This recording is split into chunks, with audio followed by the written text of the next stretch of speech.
Zeophates, oxygen not included, tutorials, tips, and tricks.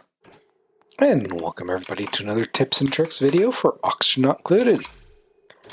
So today,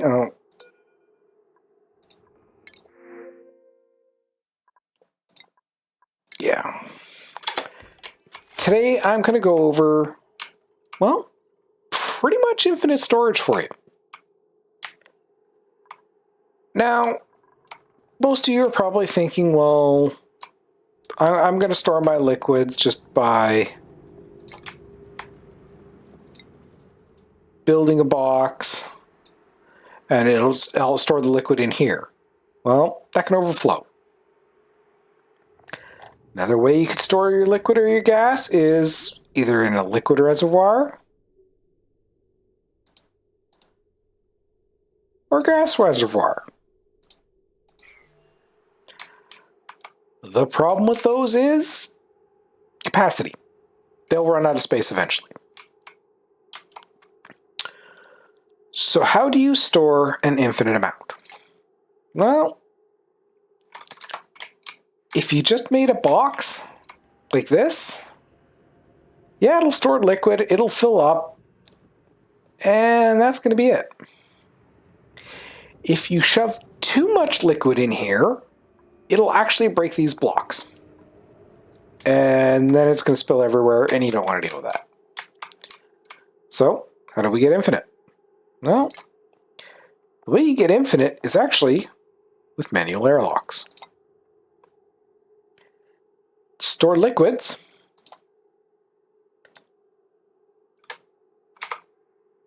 You're going to want to build structure similar to this in some way, shape, or form. Why this is the smallest size you can get. Well, I guess you could go smaller, but why that size? Well, you need a pump to be able to go in, and you need a liquid vent in here. I'm going to warn you now, make sure you have all the wiring, pumping, and everything else like this needed in here before you turn it on. Because once this thing starts storing liquids, as soon as one of those doors opens, it's going everywhere. And yeah, if you can, make sure you lock all the doors, because that'll keep it from happening. The way this system works and why this can store infinite is because it's taking use of the fact that gases and liquids cannot occupy the same tile. So it doesn't matter what happens, this tile here is always going to have a gas in it. Always. It doesn't matter what the gas is, there just has to be a gas there.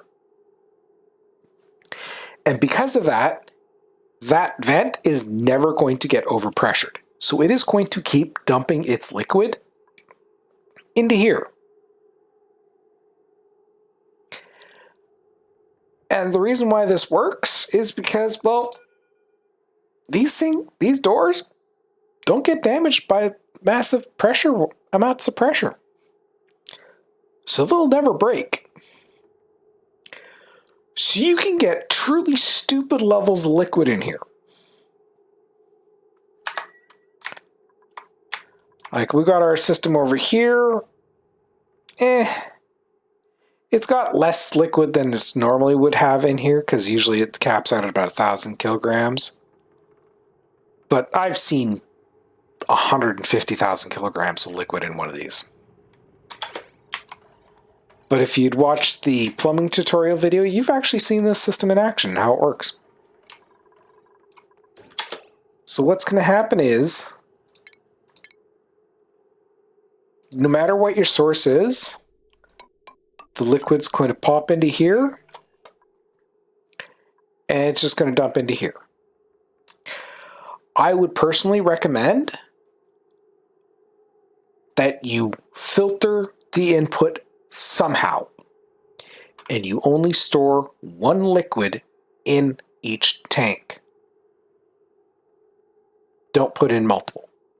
because, yeah, that causes some headaches. As for gases, which you can actually use the exact same system to store gases.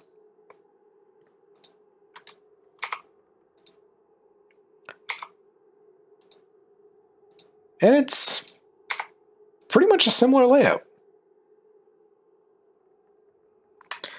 But first, one of the keys getting this system up and running, though, let's get, I'm just going to use water.